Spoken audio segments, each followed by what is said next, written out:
Good morning, Big Weir, road2ruta.com with your morning horn of Z's, your sip of coffee. Yes, I am on the road. We are on the road. Amy is sitting right next to me. She won't let me film her. Say hi. There's her hand. Say hi, Amy. Hi. There she is. She's a little tired because we got up at 6 a.m. this morning. Well, she got up at 5 a.m. We got on the road at 6. This is the beginning of our Grand Canyon adventure. Part work, part play. Lots of fun, though, both ways. Right now, we are on Highway 5, headed down the center of California. The trip's going to be, total trip, to, depends what part of the Grand Canyon, so because it's so damn big. Total trip will probably be 1,000 miles there and 1,000 miles back. But part of the real interesting thing, and is one of the first parts of the Grand Canyon Gold series that I'm going to be posting on my Patreon channel, is that the steamship that was built in San Francisco, shipped out in pieces and parts to the Lee's Ferry in the Grand Canyon. I just want to get a sense of how far they sent this steamship. And it's a long way. And remember, there were no roads back then. There were dirt trails. There was a railroad that brought it part of the way, but mostly horse and buggy. And this is like 1912 that they spent all this money to build this gigantic steamship and bring it out to the Grand Canyon to be part of the gold prospecting. That's how big it was. And those who say, oh, no, there's never been any decent gold mines in the Grand Canyon. Nobody would spend that kind of money to do this thing. And we want to know if it's real.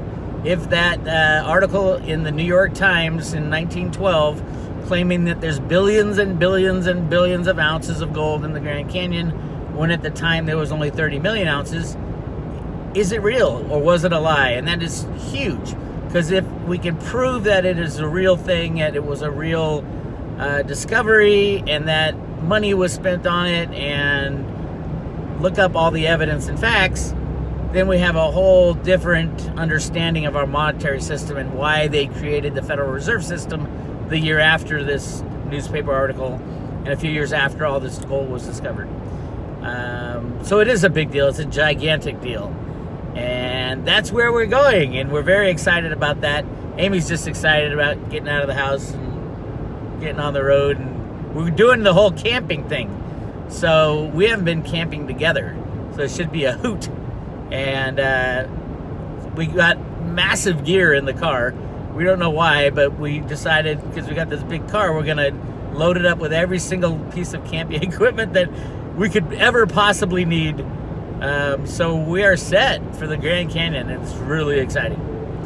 As far as other things going on, I do want to remind everybody, I haven't made the official announcement because we haven't got a site yet, but the Litecoin, a global Litecoin meeting is set for South San Francisco on September 13th and 14th, and I think, or 14th and 15th, and the Thursday night before. So it's a Friday, Saturday conference. The Thursday night before, we will be doing a Road to Ruta event with special guests. And I hear Bitcoin Ben might be coming out. Not confirmed yet. So we'll have an evening event, late afternoon, evening, and we'll have some speeches, we'll have some drink and some food, and yes, I'll be pulling out the guitar and we'll do some sing-along, Pay Me My Silver Now, and the plan is to write some new songs while we're on the road, and then we will debut them at the event for Road to Ruta at the Litecoin Foundation Conference. The thing about Litecoin, at that point in time, September timeframe, is when the banks should be wobbling and Litecoin should be absolutely gleaming, a shining star amongst the cryptos. So this is going to be a big deal, I think. So anybody who's in the neighborhood, shoot me an email, bix@road2ruta, and if you want to go, I will get a gauge for how many people we're talking, and then I'll get the proper venue. It'll be fun. I'm looking at breweries in the area and private meeting spots and things like that. But I don't want to just sit in a hotel room. That's boring. So we're gonna do something fun. Everybody's coming to my home area, not my hometown, but my home area, and we'll throw a good party. We always do. Those of you who went to the Road to Ruta party at the Silver Summit a few years back, we threw it. What was the hotel we threw it at? Does Amy remember? It's like old.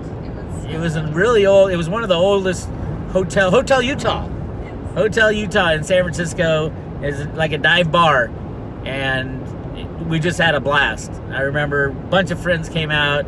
David Morgan was there. Andy Hoffman was there. Dale was there, and who else? There was a bunch of speakers, and we just partied all night. It was great fun, and we dressed up in Western attire. Maybe we'll have a theme to this one too. I don't know. With Litecoin, it could be, the Billionaires Club by then, right? So yeah, keep an eye out for that. I'll put more information on that when we secure a spot and secure a time, but it's going to be the Thursday night before the Litecoin conference. Get your tickets. Make sure you get your tickets to the Litecoin conference, because I hear they're selling out quick. And I will be going to that as well. I don't think we're going to have a booth or anything, but we'll be trouncing around there and handing out Road to Ruta stuff. We will be handing out Road to Ruta silver coins at the event. I haven't told Amy yet. She's in charge of all the expenses. She's like, what? What are you talking about? We're going to have some fun. No expense spared for fun in my world, right? All right. So that's the announcement section. And I am now, where are we? We're not that far down Highway 5.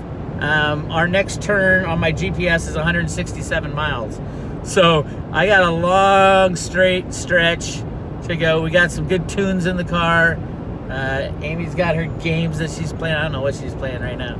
And I'll be listening to interviews the whole way. Cliff High has a new one out.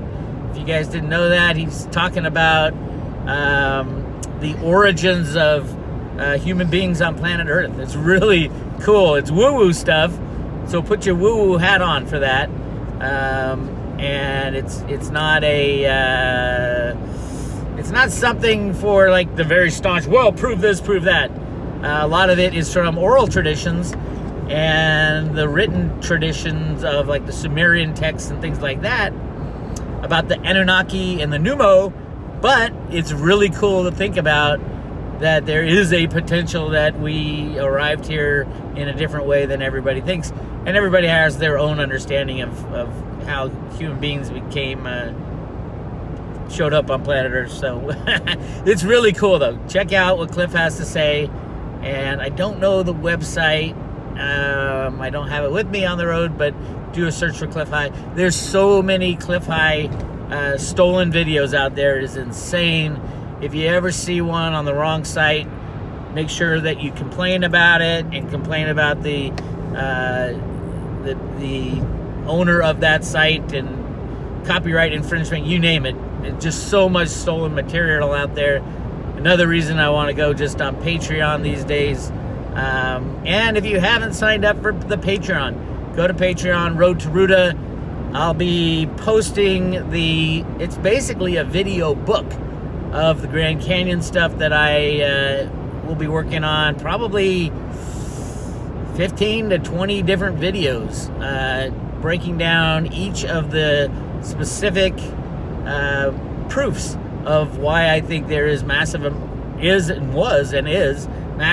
of gold in the Grand Canyon. And it has been a big part of our monetary system. It will be a big part of our monetary future, most likely in the very near future. So check that out, and also keep an eye on Litecoin between now and the end of the year.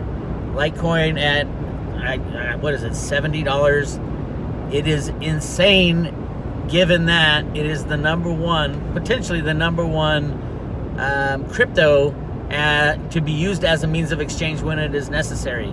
And that is the mothership of all crypto valuations, is being necessary and used as a means of exchange. When these banks go down, we are going to be screaming. The thing that happened in 2008, the biggest problem is that there was no other solution. The only solution was to bail out the banks. This time there will be no bailout for the banks. And then we have the cryptos standing there as a solution. And Litecoin with the Lightning Network attached to it and all the other things that Charlie Lee has been working behind the scenes on and been working with the Lightning Network people out of MIT. Charlie's the man and Litecoin's the coin. So believe me or not, it doesn't matter. Do what you will. Most people have some Litecoin. Many of us, especially on the road to Ruta, are heavily weighted in Litecoin because we see that need and that potential for a coin that is sound and tried and tested and has the ability to adopt the Lightning Network. No, I don't think the Bitcoin core group will allow it. It's just too much risk for them. And they don't like that, and they're trying to hoard their wealth. They're not trying to be a fast means of exchange, which is fine. It leaves this gigantic gap into something extremely important when the banks go down, which is the means of exchange aspects. So keep an eye on Charlie Lee's Twitter. He does a lot on Twitter now, ever since he sold all his Litecoin and said, I have to do it for the good of humanity. He gets to tweet all the time, so check out his tweets. And no, Charlie Lee is not going to be hurting. He's got billions and billions of dollars in both, his Litecoin proceeds, obviously, but obviously he put them in other cryptos. I know he was an early Bitcoin adopter, so, I mean, how many billions of dollars does Charlie Lee have in Bitcoin? And, how much money does one really need? For Charlie Lee, he says, I'm fine, don't worry about his money. What he worries about is his baby, and his baby could save humanity from a really ugly, messy transition. So keep your eye on that. Anyway, we will be checking in from the road. Unknown how long we'll be out here on the road. We do have times when we got to get back, but we'll see. I have a feeling we'll do a few nights camping and roughing it, and then grab some hotel room with a hot shower and all that. And maybe go to a nice dinner in Flagstaff or somewhere around there. But I'm really excited about seeing all the places that I have covered in the research that I've done, and I will be presenting them in a video book that will be posted on the Road to Ruta Patreon channel and on the Private Road for Private Road members. So check out the Patreon channel, check out roadtoruta.com, and join the Private Road. This is Bix Weir coming to you from the road, Highway 5. I'll talk to you soon.